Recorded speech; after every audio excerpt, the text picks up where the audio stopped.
Labadiena visiems. Mes pradėjome šį rytą nuo inovatyvių langų ir sklandžiai galim pereiti prie potencialiai šitų langų kliento inovatyvaus namuko. Mano pranešimo tema yra mitai ir faktai, tai bus toks miksas, sakykime, realybės ir tam tikrų iššūkių, kuriais susidurėme arba kuriais galbūt hipotetiškai galime susidurti. Kas yra išmanus namas? Išmanus namukas. Tai yra iš tikrųjų, liūdna pripažinti, bet išmanumo terminas yra visiškai marketinginis dalykas, kuris skamba gražiai, bet arba nereiškia nieko, arba kiekvienas supranta labai skirtingai.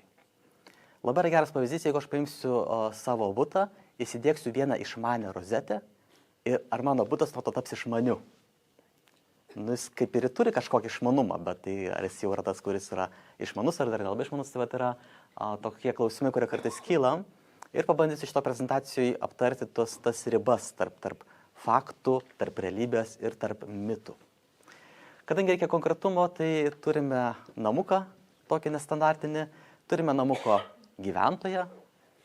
Ir aišku, tarp mūsų galiu pasakyti, kad klientas ragana pasitaiko ne tik tai pasakoje. Gerai, Jungas turi 3 sprendimus. Sprendimo visiškai klasikinės instaliacijos, kur jokio išmanumo nėra, sprendimą, kuris yra Junghomas vieno gamintojo ir sprendimas standartinis, KNX standarto paremtas, kur dalyvauja virš 600 skirtingų gamintojų, kurių prietaisai yra tarpusavėje suderinami. 3 sprendimai, šių 2 sprendimai išmanus, kuriuos galime pritaikyti mūsų šitam hipotetiniam namukui. Teisybė yra ta, kad sprendimas turi būti kaip ir žmogus, kuris gyvena name, kaip ir jo namai yra visiškai individualūs namai, individualūs žmonės ir sprendimai nėra absoliučiai teisingi arba absoliučiai klaidingi. Tas sprendimas, kuris yra jums geras, yra išmanus ir pakankamai geras, kad jums būtų patogu gyventi. Tai iš principo svarbiausia, kad jūs žinotumėte, ko jūs norite, o mums šiuo atveju reikia išsiaiškinti, ko nori mūsų klientė. Galit norėti apšvietimo valdymo, šildymo, vėsinimo, tai yra krūvos inžinerinių sistemų, kurios yra šiandienos namuose. Ir faktiškai, jeigu bandant apibrėžti kaip nors globaliau, tai yra 2 pagrindiniai kriterijai. Ar mes renkamės pagal komfortą, kas yra mums patogu, ar mes renkamės pagal ekonomiją. Čia yra verslo požiūris, sakykime, kai aš turiu viešbutį, kai aš planuoju butą nuomuoti, tai žiūriu, kaip padaryti, kad man būtų pigiau arba pigiau paleisti. Čia tas pardavimo kriterijus, arba kad būtų pigiau eksploatuoti. Kadangi namas ar butas stovi 20 metų, 30 metų, 40 ar daugiau, ir jeigu aš galiu kažkur tai sutaupyti eksploatacijos metu, kada ypatingai dar viskas brangsta ir daugiau, tai man tai yra labai malonus saldainis. Momentas, kuris yra dažnai praleidžiamas, kad mano gyvenimo stilius keičiasi ir yra tikrai patogu, kada namai gali prisitaikyti prie mano gyvenimo stiliaus. Ne tai, ką aš gyvensiu dabar, o tai, kaip aš gyvensiu ateityje. Pavyzdys numeris 1. Dėja ne per raganą, bet panašumų tam tikrų yra. Clean jazz. Smoothie. Making smoothie. Calendar. No meetings today. Remember, dentist at 9:30. Išmanus namas. Fire off. Fire off. Open door. Door open. And we're going to do one more. Fire. Open door. Wrong voice command. Open door. Wrong voice command. Open. Open door. Repeat that. Open door. I didn't understand that. Hey, open door. Play on the floor. Get on the floor. Open the door. Wrong Open the voice. door. Error. Here, to the right. Open door.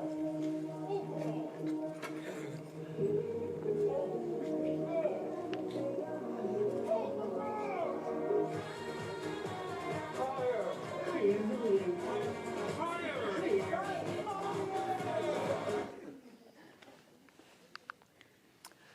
Grįžkime į mūsų realybę.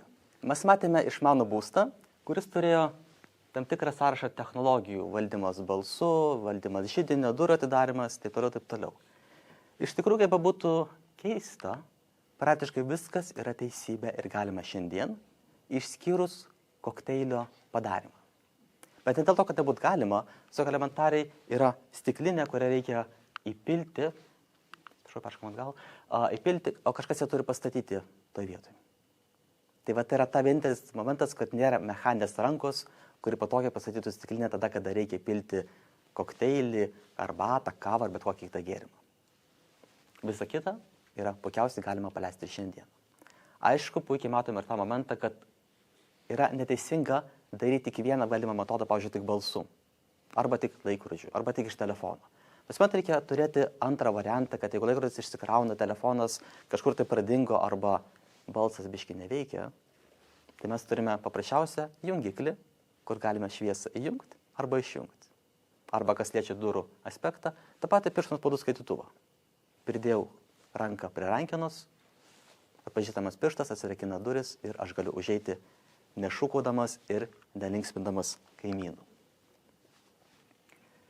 Kai kurie kiti mitai, kuriais kartais susitarėme, ar gali protingas namas išprotėti. Iš tikrųjų, mūsų kontekste šitas mitas yra vienas iš, sakykime, labiausiai paplitusių. Jisai turbūt užimtų kažkur tai artimai būtų prie to, kad kompiuteriai užims pasaulį arba skris ateiviai, kurie mūsų išgrobs. Aišku, su šiandienos politikos realijomis, su Trumpu ir su visais tais kintamumais, kai vyksta, kartais galvoju, kad ateiviai būtų galbūt ir geriau, būtų gal biški protingiau negu tai, kad turime dabar, bet čia kitas klausimas. Sistemos, kurios veikia internetu, kurios dirba su debesimis, kurios turi ryšį ypatingai su Kinijos serveriais, tai iš tikro dingus ryšiui gali atsijungti ir mes, kažkiek tai nuprotėti. Mes negalim pasakyti, kiek sistemos praradusios ryšius savo centriniais debesimis nustos veikti. Tačiau mūsų raganos namelis ant vištos kojelių, jis yra išmanus, duomenis saugo ne debesyje, o vietoj, viskas yra vietiniuose renginiuose, tai yra gan standarto ypatybė. Ir ryšys su debesimis reikalingas tik nuotoliniam valdymui. Labai puikus pozicija, jeigu aš turiu kokį nors namuką prie ežero kranto, kur aš važiuoju tik savaitgalį, tai aš galiu rudenį, žiemą laikyti jį darbo dienom ekonominiam režime, kad jis mažai šildomas, o išvažiuodamas savaitgalį įjungti šildymą, aš jau atvažiuosiu, jau būsiu šilęs. Aš gaunu ir komfortą, ir ekonomiją. Tai atitinkamai, kada yra kanik sistema, tai mums ryšio praradimas yra nepatogumas, bet ne kritinė bėda. Antras klausimas, jeigu dingsta elektra, kaip veiks išmanus namas? Klausimas tarsi suponuoja, kad jeigu namas neišmanus, turim paprastą klasikinę instaliaciją, tai dingus elektrai viskas bus gerai. Klausimas toks filosofinis. Nebus gerai, jeigu nėra elektros, tai niekas neveikia ir neveiks, ar tai būtų klasikinė, ar tai būtų išmani sistema. Mums reikia laukti elektros grįžimo, kada viskas vėl pradės veikti, kaip turėtų veikti ir iki šiol.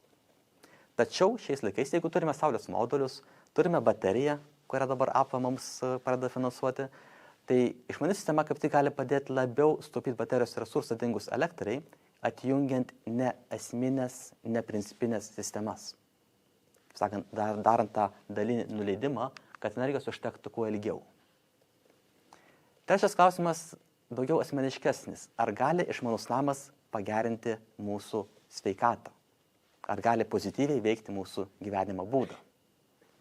Vėlgi pavyzdys ekrane. Open door, Door open. radio on, Playing radio. And do lights, Lights on. protein shake, Making protein shake. New York, Loading New York. Set speed. 4, 4. 6, 6. 16. 4. Error. Okay, 16. 4. 4. 16. Correction. 16.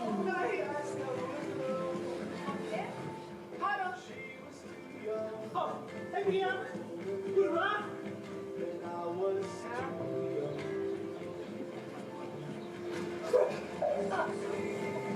Night, down. Lights down. Only 16. Only 16. 4. And from one classic to another, this is Summer of 69. 69. Kur čia mitai, kur čia faktai. Iš tikrųjų viskas yra iš principo teisingai. Taip situacijos sukonstruotos, jos pritemptos iki, sakykime, savo hipotetinių ribų, tačiau technologiškai žiūrint viena, kas yra negalima, tas pats kokteilis. Šeikas, jisai, gali pasidaryti, bet negali atsirasti stiklinė, į kurią jisai bus įpiltas. Visa kita yra galima, naudojama, daroma. Aišku, klausimas vėlgi, ar teisinga viską paleisti tik valdymo balsu. Ypatingai tą fizinę įrangą, kuri įtakoja mano gyvenimą. Kiek tai kainuoja? Mitas ar faktas, kad tai yra brangu? Išmanus namas, kadangi tai yra vėlgi pakankamai individualizuotas reikalas, tai nėra vieno atsakymo vienareikšmiško, kiek jisai kainuoja. Šiaip, jeigu bandant kažkokią tai išvesti vidurkį, absoliutą ar kažką panašaus, tai kaina prasideda maždaug nuo 8 000 eurų už išmanų namą. Ar tai daug, ar tai mažai? Kalbant rimčiau, ar gali būti mažiau? Galėtų būti, jeigu vystytojai prisijungtų, kadangi tuomet, kada daromas kartotinis projektas, man mažėja projektavimo sąnaudos, man mažėja paleidimo sąnaudos, man optimizuojasi, sakykime, tos pridėtinės išlaidos. Tai iš principo taip galėtų būti mažiau, kad tai būtų kartotinis projektas. Ką mes galim pasiūlyti raganai, vietoj namuko ant pirštos kojelės persikelti į daugiabutį. Taip, ten būtų pigiau, ar būtų komfortiškiau, ar tai atitiktų jos gyvenimo stilių, klausimas jau kitas. Iš mažesnių, sakykime, momentų, bet kurie praktikoje yra taip pat svarbus, išmanų būstą kažkas turi paleisti. Tai jeigu jūs jau kalbatės apie to išmanaus buto, išmanaus namo paleidimą, tai patikrinkite kvalifikaciją, praktinį rezultatą tų žmonių, kurie tą išmanų būstą jums paleidinės. Ar jie mokinasi, ar turi kažkokio tai, sakykime, to mokymosi įrodymą, rekomendacijos, reputaciją, kaip jie darė kitus projektus. Smulkmena, bet nesinori užkliūti ant kokio nors, sakykime, ten nepaties pozityviausio herojaus. Kitas klausimas yra tai, kuris yra dažnai praleidžiamas, tai, kad aš turiu išmanų būstą, jisai bus kokybiškas. Arba tai, kad aš renkuosi išmanų būsto gaminius, tai bus kokybiški. Deja, bet ne. Išmanumas, kadangi standartas kalba apie prietaisų tarpusavio suderinamumą. Prietaisus gamina gamintojai, kurie vienas iš kriterijų yra kuo pigiau pagaminti, kad jie būtų konkurencingi kainą su kitais.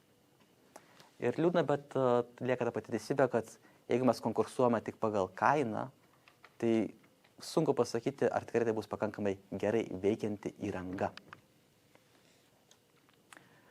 Ir be abejo, tai, ko mes tikimės iš užsakovo, tai, ką užsakovas tikisi iš mūsų, ta užsakovo vizija yra visiškai skirtingi dalykai. Ir faina, jeigu tenka man bendrauti su žmogumi, kuris atėjęs, kuris jau gyvenęs išmanėme būste, kuris žino, ko jis nori, sako, tas tinka, tas man nepatogu, to aš nenoriu, patent to net nesiūlykite, tai yra labai konkretus pokalbis. Bet žymiai dažniau būna toks kamuoliuko mėtymas į vieną į kitą pusę. Ar norite to, o kas tas yra? Tai bus taip, ar tai patogu, nežinau. Ir natūralu, kad tenka su užsakovu bendrauti 14 kartų, kol galiausiai išsikristalizuoja kažkoks sprendimas. Taip pat būna smagus momentas tai, kad sprendimas, kuris išsikristalizuoja, kuris realizuojasi, jis nebūtinai būna žmogui iš karto teisingas ir patogus. Žmogus pagyvena, sako, žinot, atrodo, kad bus gerai, bet iš tikrųjų man nelabai patogu. Tai čia laimi namo išmanumas, kadangi pakeisti veikimą, neperdarant klaidų, nekeičiant prietaisų, o pakeisti tiesiog patį veikimą kompiuteriškai perprogramuojant, parenkant kitokias programas, kitokius scenarijus sukonstruojant, yra gerokai lengviau. Tai čia išmanumas padeda jau man. Kalbant apie mūsų projektą ant vištos kojelės, pažiūrėkime, kaip jisai, pabaigai, pažiūrėkime, kaip keitėsi vizija nuo pradinės iki, sakykime, galutinės.